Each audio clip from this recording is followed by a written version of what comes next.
A gente vai falar de um assunto que vem ganhando cada vez mais, dia a dia, espaço na mídia. A gente vai saber os efeitos da criminalização da LGBTfobia com o psiquiatra Alexandre Serafim, que já está aqui. Tudo bem, doutor? Tudo bem, Larissa. Seja bem-vinda. Muito obrigado. Doutor, seguinte, quando a gente fala de LGBTfobia, é crime, doutor? Hoje já é considerado crime no Brasil, mas de que forma isso é considerado crime, né? Vamos desmistificar o que tem se falado a respeito disso. Existe uma lei do Brasil que se chama Lei do Racismo, que é uma lei lá de 1989. O racismo, ao longo do tempo, ao longo de vários casos que foram acontecendo no país, foi se classificado não só como um racismo por conta da cor, um racismo racial, puramente racial, mas sim um racismo social, que seria o quê? Quando uma classe, quando um grupo, ele é desfavorecido, desmerecido, em função de outro que seria privilegiado. O que foi feito agora no ano de 2019 foi ter enquadrado a LGBTfobia nessa lei de racismo. Então não é uma lei nova que criminalizou a LGBTfobia. Ela foi incluída na lei de racismo. Isso por quê?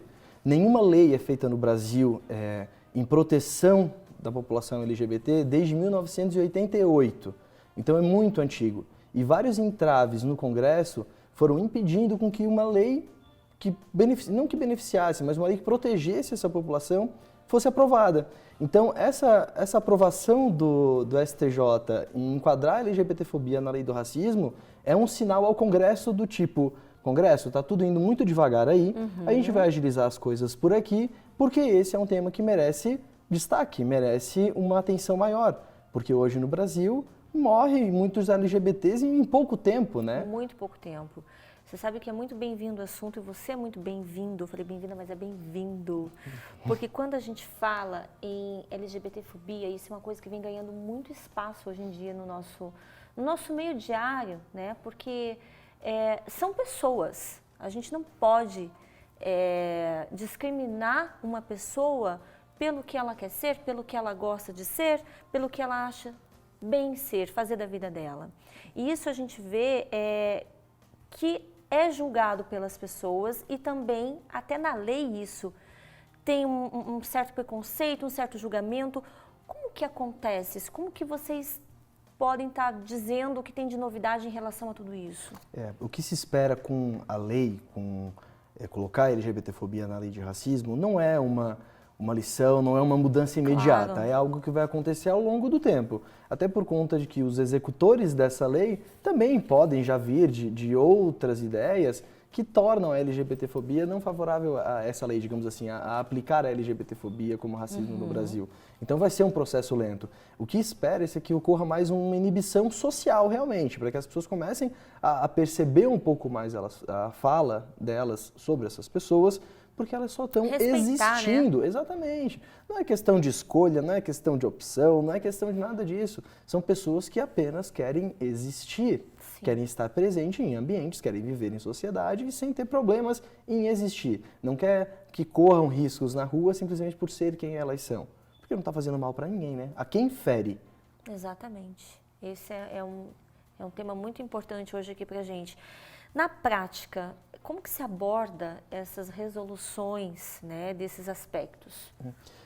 Eu sou médico psiquiatra, então eu atendo muito a população com demandas em sexualidade humana, que é a minha subespecialidade dentro da psiquiatria. O que eu vejo são pessoas extremamente com medos de se colocarem na sociedade do jeito que elas são.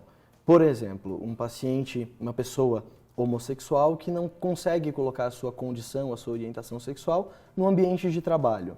Ou então uma pessoa trans, quando eu falo trans, pessoas transgênero, tudo aquilo que transgride a regra ditada como o normal na sociedade, então pessoas transgênero também, que não têm posições profissionais, que não conseguem completar os estudos. Então, esse é o tipo de população que eu atendo e que tem essas dificuldades por não terem uma lei que as proteja de simplesmente fazer o que elas querem fazer. Exatamente. Bom, qual que é o impacto, né, no indivíduo que é LGBTI sobre a criminalização da LGBTfobia? LGBTQIA+, essa sigla ela só vai aumentando. Só vai aumentando. Crescendo. Só vai crescendo, né? Todo mundo que se sente marginalizado pode ser incluído na sigla, na verdade, mas hoje em dia a gente já se fala em todas essas letras aí. O impacto na vida da população LGBT é de uma sensação maior de segurança mesmo, né? É de ter um respaldo, de poder se defender caso algo venha acontecer com ela. Porque, mais uma vez, só está querendo existir, né? Existe todo um movimento que fala viver contra... normal, né? E viver, ter a sua vida, né? Ter sua vida sem o medo de sofrer algum impacto por parte de alguma retaliação por parte de alguém, né? Há muitas linhas teóricas que vêm contra essa criminalização da LGBTfobia, falando que poderia aumentar a população carcerária, falando que isso não adiantaria. Enfim, mas a gente vê que não é bem assim. Existe delegacia da mulher, existe lei de proteção ao idoso, existe o Estatuto da Criança e do Adolescente, né? Então, por que não uma lei para proteger essa população? Já que os nossos números demonstram que é sim uma população em risco de sofrer violência. Com certeza. Bom, como que essa criminalização ela reflete na mente de quem digamos, trans ou de toda a questão da própria população LGBT? Dá uma maior liberdade para existir. É realmente a sensação de proteção. E no caso das consequências emocionais, porque você como psiquiatra, você deve ouvir muitas coisas, né? E dentro do que você ouve, questão deles se manterem dentro do armário, porque ainda parece-me, né, pelo que a gente vê diariamente, às vezes a mídia, às vezes até dentro da própria casa, nos ambientes sociais, a pessoa sofre essa criminalização, uma coisa mais focada para o psicológico, onde ela tem que ficar dentro do armário, ela não pode expor o que ela sente, o que ela quer. Como que é a mente dessas pessoas? Acontece muito essa repressão por ser quem é mesmo, né? Por conta de todo o ambiente onde você está inserido e por conta de você mesmo. Existe o que a gente está falando de LGBTfobia, mas existe o que a gente chama de homofobia ou LGBTfobia internalizada, que são pessoas que passam por toda essa vivência de reprimir a sua própria sexualidade, de reprimir quem realmente é, a ponto de desenvolver uma homofobia contra ele mesmo. E quando eu desenvolvo uma homofobia contra mim mesmo, para mim então, não é legal ver um homossexual se manifestando da forma como ele é na rua. Então, por isso que se fala muito sobre os homofóbicos de plantão, aqueles fervorosos, que alguma coisa em relação à sua sexualidade pega ali, né? Mas existe sim, existe toda uma repressão familiar que acaba culminando nessa homofobia internalizada. Acredito. E isso é uma coisa que vem de casa, né? Vem do dia a dia, vem da própria criação e que vai transformando, né? Eu acho que a própria educação, ela tem que mudar nesse sentido para que as pessoas não sofram dessa maneira, né? Tem que mudar. Hoje em dia, sexualidade humana já não é um tema tão tabu assim quanto era no passado. Mas tem se falado muito de sexualidade humana, mas de uma forma sem a educação sexual. Tem se falado sobre sexo e não sobre sexualidade humana. E é preciso falar sobre isso. Né? Sexualidade humana é identidade, é você se expressar, é a sua identidade sobre quem você realmente é. É a forma como você se expressa e a forma de respeitar o modo de se expressar do outro.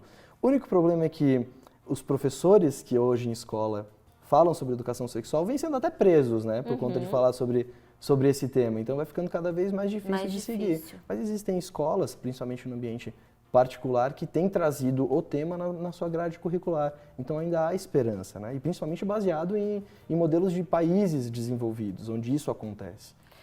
Questão de rede social. Você acha que ela é positiva ou negativa para esse tipo de assunto?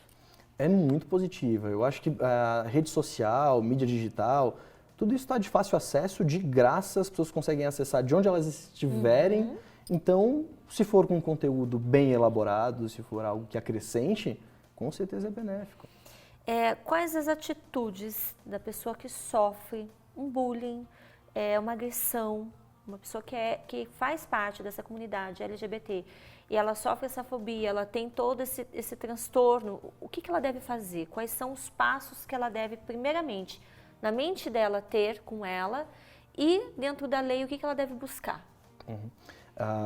Existem várias etapas da vida onde pode acontecer esse bullying, pode acontecer essa repressão. Pode ser na infância, na adolescência e na vida adulta, né? Hoje, na vida adulta, ela já está apta a procurar serviços realmente policiais para buscar auxílio no que ela passou, seja uma agressão verbal, violência física ou qualquer tipo de hostilização. Já na adolescência, o recomendado com certeza é procurar seus pais e a partir dali, de repente, procurar um auxílio mais profissional por parte de psiquiatras, psicólogos que possam orientar. Bacana. E o que mais você pode dizer para a gente, doutor, dentro de tudo isso que está mudando, para que as pessoas que se identificam com esse assunto possam de repente, ficar mais atenta, né, ao que vai vir aí pela frente?